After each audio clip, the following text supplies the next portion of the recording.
Halo guys, selamat datang kembali di Rasinema.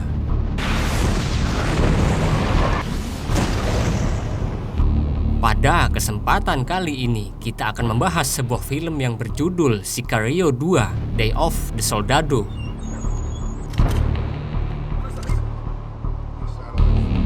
Film ini menceritakan tentang pemerintahan Amerika Serikat yang menugaskan agen CIA untuk membasmi kartel narkoba Meksiko yang diduga menyelundupkan teroris di perbatasan Amerika dengan Meksiko. Tanpa basa-basi lagi, langsung saja kita simak alur ceritanya.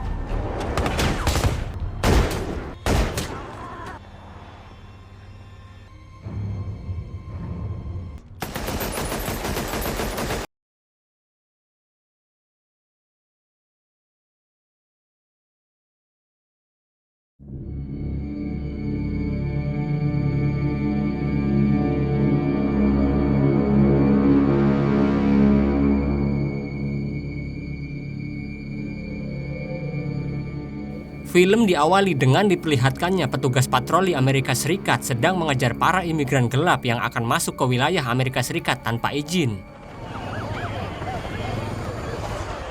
Saat proses penangkapan, ada satu orang pria yang kabur dan para petugas pun mengejarnya hingga ke tepi jurang. Merasa tidak ada jalan lain lagi, pria itu pun memutuskan untuk meledakkan dirinya.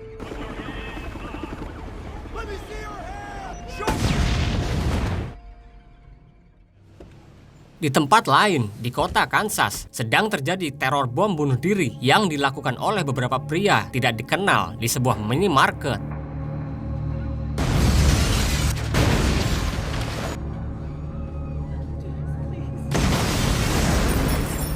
Akibat dari ledakan bom tersebut, banyak warga Amerika yang tewas atas peristiwa itu.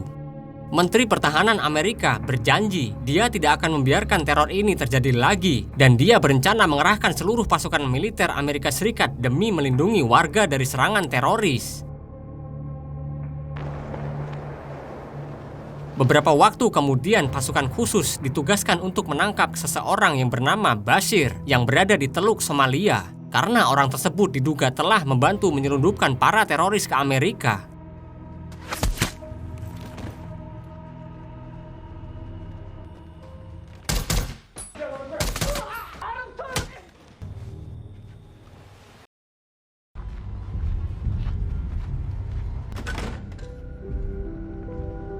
Setelah itu, pimpinan dari pasukan khusus yang bernama Matt Graver mulai menginterogasi Bashir. Dalam penyelidikannya ini, terungkap bahwa para teroris sebelumnya itu berasal dari negara Yaman. Mereka masuk ke Amerika melalui jalur perbatasan Amerika-Meksiko, dan Bashir membantu menyelundupkan para teroris itu melalui jalur air. Kemudian, Matt mengancam Bashir dengan akan menghabisi seluruh keluarganya jika dia tidak mau memberitahu siapa yang membayar dirinya. This is a bluff. You're green. Roger that.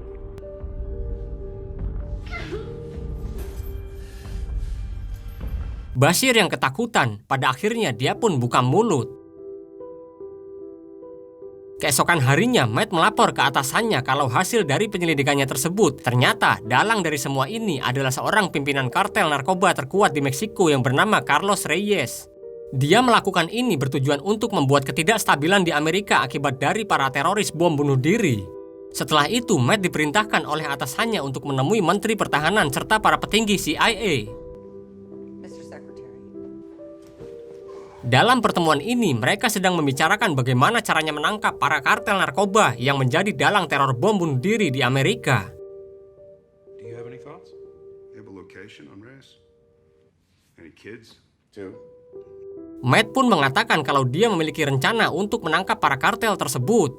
Dia akan mengadu domba dua kartel narkoba terbesar di Meksiko, yaitu kartel Carlos Reyes dengan kartel Matamoros, agar mereka berperang. Dia akan menculik anak Carlos Reyes lalu membuat seolah-olah kartel Matamoros lah pelakunya. Mendengar rencana yang disampaikan Matt, mereka semua pun menyetujuinya. Tetapi dengan syarat, Matt tidak dibantu oleh militer Amerika Serikat karena mereka tidak ingin nama Amerika tercoreng kalau media dunia sampai tahu bahwa Amerika Serikatlah dalang dari adu domba kedua kartel terbesar di Meksiko. You think those tactics will work here? I have to get dirty. Malam harinya, Matt menemui pimpinan perusahaan militer swasta. Di situ, Matt memintanya untuk mensuplai persenjataan lengkap serta para anggota terlatih selama menjalankan misi. Dengan biaya ratusan juta dolar, kemudian mereka berdua pun sepakat. Done. Berpindah ke kota Bogota, Kolombia. Di situ, Matt menemui rekannya yang bernama Alejandro Gilic untuk mengajaknya bergabung dalam misi ini. Tanpa basa-basi, Matt langsung menyebutkan nama Carlos Reyes yang membuat Alejandro langsung mau ikut bergabung karena dia sangat ingin balas dendam dengan Carlos Reyes atas kematian keluarganya. Kemudian, Matt memerintahkan Alejandro untuk membunuh pengacara hukum kepercayaan kartel Matamoros terlebih dahulu agar misi mereka lancar.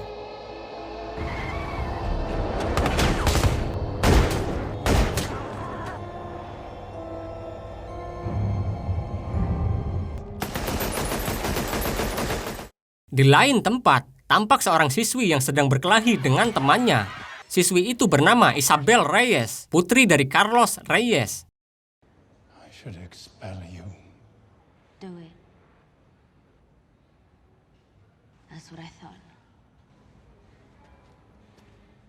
Sementara, anggota Matt yang telah memantau cukup lama, dia menginfokan kalau Isabel akan pulang dan dijemput oleh supirnya. Kemudian, Matt dan anggotanya beraksi untuk menculik Isabel.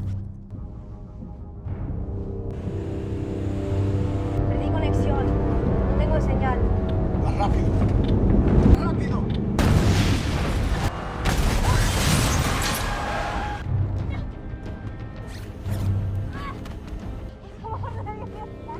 Kemudian, di situ anggota Matt mengatakan kepada salah satu pengawal Isabel, ini akibatnya jika macam-macam dengan kartel Matamoros.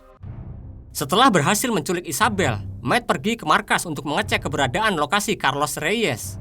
Give me a satellite feed of the house in Mexico City. Phone. Lock in on it. There it is. Start tracking. Sementara itu, Alejandro pergi membawa Isabel ke tempat persembunyian yang aman. Di sana, Alejandro dan pihak kepolisian bekerja sama berpura-pura menjadi seorang polisi Amerika yang ingin menyelamatkan Isabel dari penculikan agar Isabel tidak menyadari dengan rencana ini.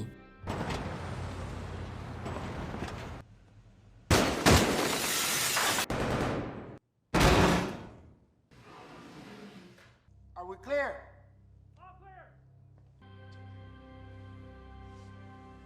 Setelah selesai melakukan sandiwara, Alejandro segera membawa Isabel pergi ke markas. Sesampainya di markas, Alejandro berusaha meyakinkan Isabel kalau dirinya kini telah berada di tempat yang aman dan dia berjanji akan memulangkan Isabel kembali ke keluarganya. Mendengar ucapan Alejandro, Isabel mulai percaya dan menganggap kalau mereka adalah orang-orang yang baik.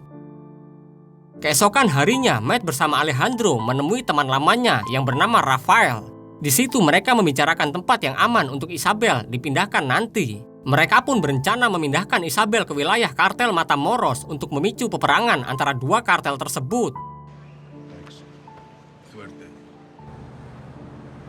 Saat di perjalanan, Matt, Alejandro, dan rekannya tidak sengaja hampir menabrak seorang remaja yang tiba-tiba muncul.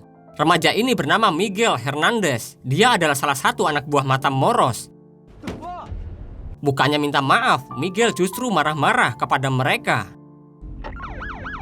Mendengar suara sirine yang dibunyikan, barulah Miguel menyadari kalau mereka bertiga adalah seorang polisi.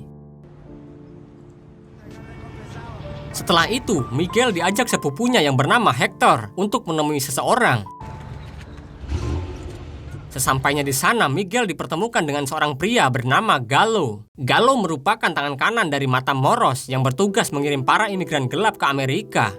Di sini Miguel nantinya ditugaskan untuk jadi pemandu para imigran gelap melalui jalur perbatasan menuju Amerika. Dan Gallo juga menjanjikan bayaran yang cukup besar untuk Miguel jika berhasil mengantarkan para imigran gelap melalui jalur perbatasan. Mendengar tawaran tersebut, Miguel pun setuju. Keesokan harinya, Matt dan timnya bersiap untuk memindahkan Isabel ke wilayah Matamoros. Dalam perjalanan ini, mereka dikawal kepolisian federal Meksiko.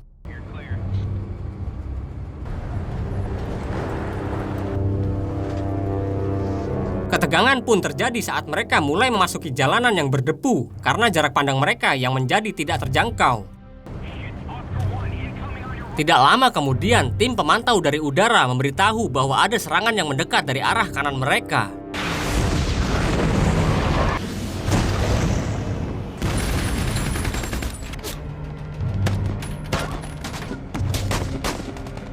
Saat di tengah baku tembak di dalam mobil, Isabel sangatlah ketakutan karena ini pertama kalinya dia berada di tengah-tengah pertempuran.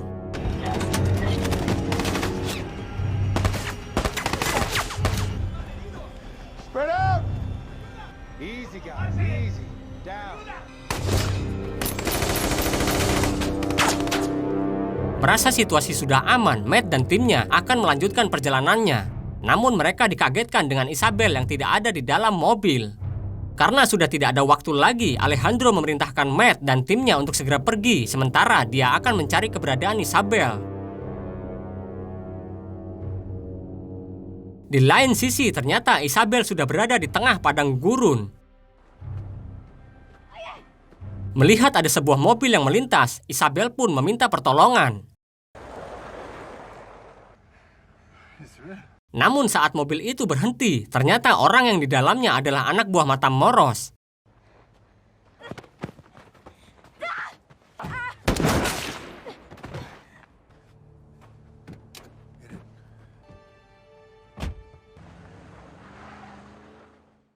No bullshit. Anybody gets in our way, we... Sementara Matt dan timnya dikejar oleh beberapa polisi perbatasan Meksiko.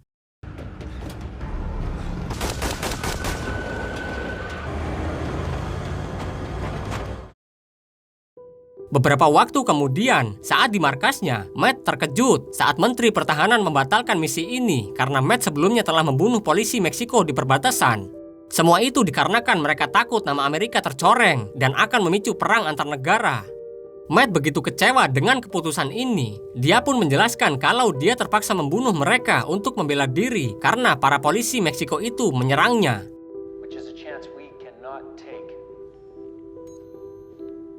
Tapi sangat disayangkan, alasan Matt tetap tidak diterima. Dengan terpaksa, Matt harus patuh pada perintah.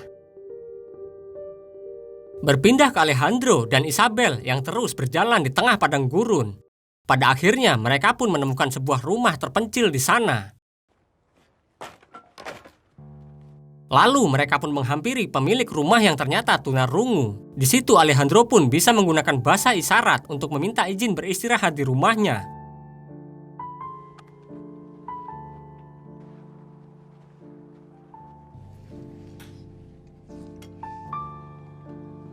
Setelah itu, Matt menelpon Alejandro dan mengatakan kalau misi ini telah dibatalkan dan Matt meminta Alejandro untuk membunuh Isabel agar tidak ada saksi mata yang tahu dengan misi ini.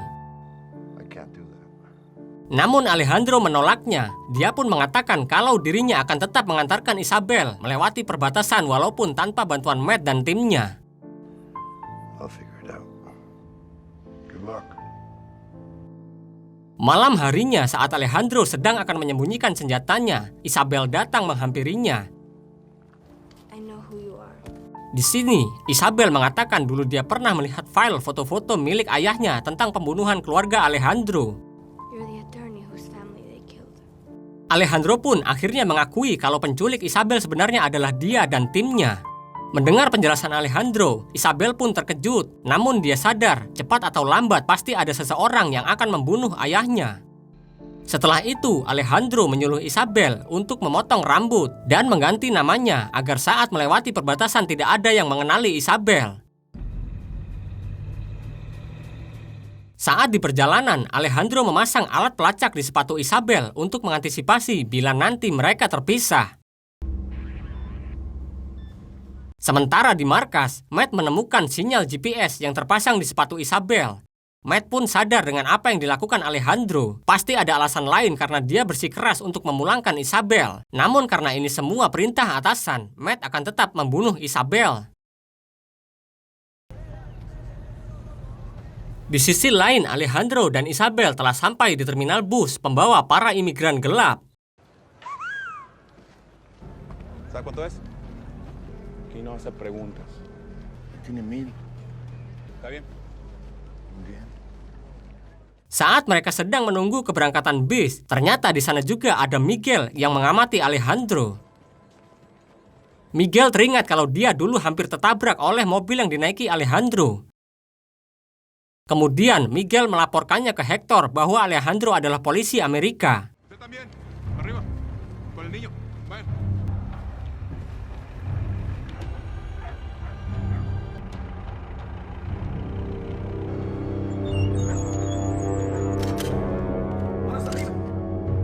Kemudian Gallo pun masuk dan menginterogasi Alejandro. ¿Es él? Gallo yang sadar kalau anak perempuan yang bersama Alejandro adalah Isabel, putri dari Carlos Reyes. Dia pun bingung kenapa seorang polisi Amerika bersama seorang anak kartel narkoba terbesar di Meksiko. Alejandro pun menjelaskan dia hanya orang suruhan untuk mengantar Isabel sampai ke perbatasan.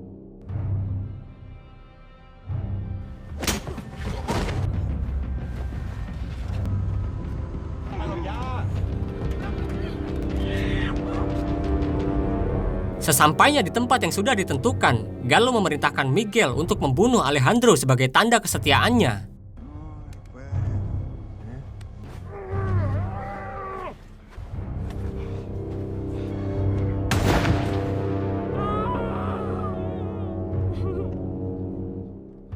Di lain sisi, Matt yang sedang berada di dalam helikopter menyaksikan pembunuhan Alejandro melalui kamera satelit. Matt pun sangat merasa sedih atas kejadian yang menimpa sahabatnya. Kemudian Matt yang begitu marah memerintahkan anggotanya untuk menghabisi seluruh anak buah Gallo tanpa ampun.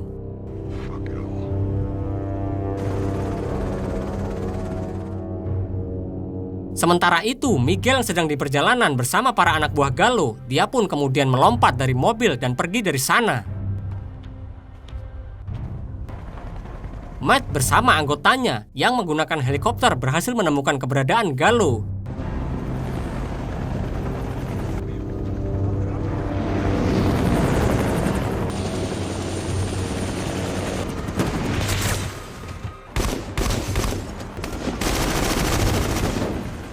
Setelah itu, Matt memutuskan untuk membawa Isabel pergi dan akan dia masukkan ke daftar pelindungan saksi.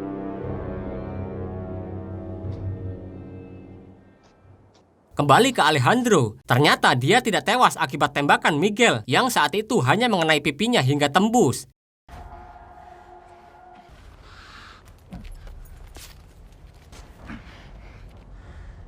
Setelah berhasil melepas tali pengikat di tangannya, Alejandro pun bergegas untuk mengejar Gallo. Sampai pada akhirnya dia menemukan mobil Gallo yang berhenti di tengah jalan. Dia pun terkejut melihat Gallo dan seluruh anak buahnya yang telah tewas tertembak. Setelah itu, Alejandro pun pergi dari sana menggunakan mobil Gallo dengan membawa granat dan pistol untuk berjaga-jaga. Ketika dalam perjalanan, Alejandro berpapasan dengan sebuah mobil yang ternyata adalah anak buah Gallo.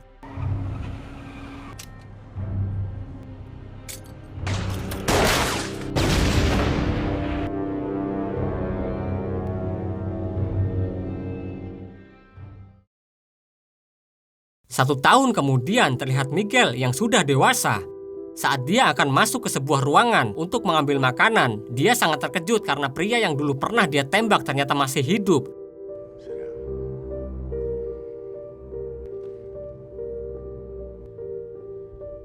So you want to be a Sicario?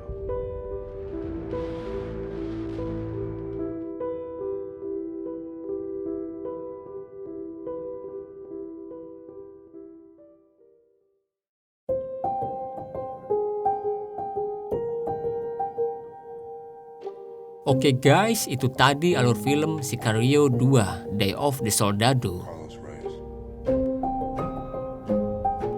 Apabila ada kesalahan ataupun kata-kata yang kurang, kami mohon maaf. Sekian dulu video dari kita, dan nantikan video selanjutnya. Sampai jumpa.